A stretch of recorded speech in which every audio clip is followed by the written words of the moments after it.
गिरीश म्हात्रे साहेब. माननीय महापौर साहेब, माननीय उपमहापौर साहेब, माननीय आयुक्त साहेब, सर्वप्रथम महापालिकेचे आर्थिक उत्पन्न वाढवण्यासाठी व आर्थिक गडी बसवण्यासाठी ही विशेष महासभा आयोजित केल्याबद्दल मी महापौर साहेबांचे आभार व्यक्त करतो. तसेच आज सभागृहात पहिल्यांदा बोलतोय. या प्रसंगी आदरणीय माननीय लोकनेते माननीय गणेशजी नाईक साहेबांचे मी आभार मानतो की त्यांनी मला विद्यार्थी युवक कल्याण समितीपदाची जबाबदारी दिली. याआधी बऱ्याच ज्येष्ठ सदस्यांनी आपले मनोगत व्यक्त केले, परंतु त्यात काहींनी वस्तुस्थिती दाखवणारे म्हणजे आपले सुतार साहेब, गायकवाड मॅडम यांनी वस्तुस्थिती दाखवणारे विचार मांडले, तर काही फक्त राजकीय भाषण केली.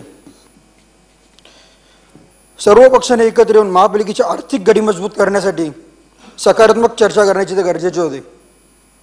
महापौर साहेब, आम्ही नवीन आहोत, खूप अपेक्षा त्या सभागृहाकडून, पण कालपासून बघतोय फक्त राजकीयच भाषणं झाली. आता मी घरच साहेब त्या बोलले आपल्या सभागृह आपल्या हेड ऑफिसबद्दल, मुख्यालयाबद्दल, पण आज मी तरुण आहे, मी अभिमानाने सांगतो की आज आपलं मुख्यालय देशात 1 नंबरवर असेल. कारण की नवी मुंबईची शान आहे आपलं हेड ऑफिस.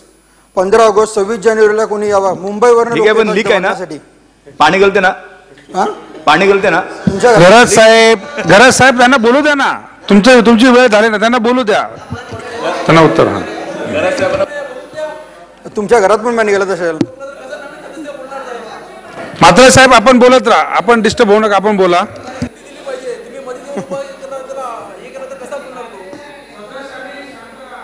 महापौर साहेब, आज आपल्या पालिकेत प्रशासन खर्च हा फक्त 12% असणारी आपली पालिका आहे.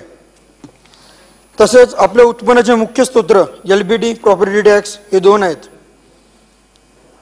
या 2 स्रोताव्यतिरिक्त इतरही मार्गांवर भर देऊन उत्पन्न वाढवले जाऊ शकते.